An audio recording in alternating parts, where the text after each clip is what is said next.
August 1965. Up to this moment, no manned American spacecraft had spent more than 4 days in outer space. 2 years earlier, the Soviet mission Vostok 5 had spent almost 5 days orbiting the Earth, and so NASA was ready to tackle the duration objective that would be required for future lunar flights. 8 days. Landing flights to the moon would take a minimum of 8 days to complete. 3.5 to get there, 1 to land, 3.5 to get back. Gemini 5 was the first scheduled to make comprehensive observations over an 8-day flight. The commander is no stranger to duration.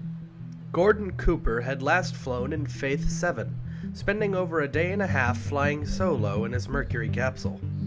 His partner, Pete Conrad, is an ambitious rookie ready to make his first flight into space. Conrad was previously deemed psychologically unfit for long-term spaceflight, but he is determined to prove the doctors wrong. The pair are given plenty to do on their long-duration trip around the Earth. 17 experiments are planned. Most of them include photography, taking pictures of celestial objects, the Earth, the atmosphere, and of rocket plumes. Medical experiments include eyesight tests and heart rate measurements. Also included on the spacecraft is a small probe known as the Radar Evaluation Pod, or REP. This was to be jettisoned from the spacecraft in orbit and rendezvoused with multiple times. However, issues with the onboard fuel cells demanded attention, and the rendezvous experiment was canceled early on as a result of a possible major malfunction that turned out to be nothing more than a minor annoyance. On August 21st, 1965, the pair board their Gemini rocket and are blasted off into space. T-minus 25 seconds. We're now primarily on an automatic sequence in the blockhouse, monitoring the final functions as they occur. T-minus 15.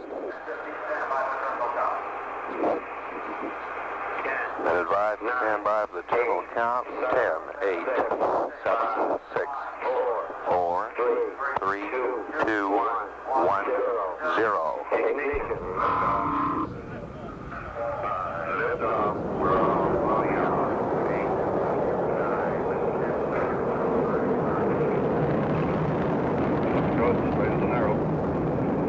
Well, started and the roll program is initiated according to the report. Should be pitching now. They're 24,000 feet. 2,400 roll program is complete. Pitch program has not ended.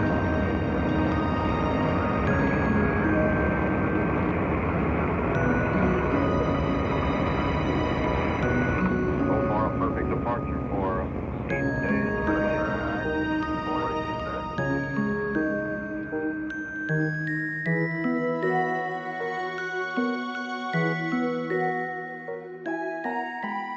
Cooper and Conrad settled into the routine of spaceflight.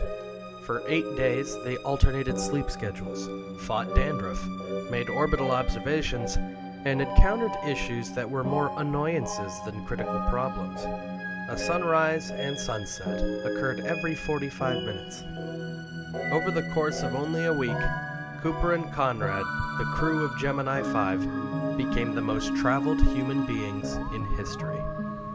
Several days into the flight, the crew watched from orbit as the U.S. Navy launched a Polaris nuclear missile from a submarine. Up and up the missile rose, and Cooper was able to track it for nearly 5 minutes of flight. After what was described by Conrad as 8 days in a garbage can, the tired, dirty, unshaven crew was more than ready to go home. Gemini 5 had shattered the world endurance record for spaceflight, and proved beyond a doubt that it was indeed possible to hold a crew together long enough for a lunar mission.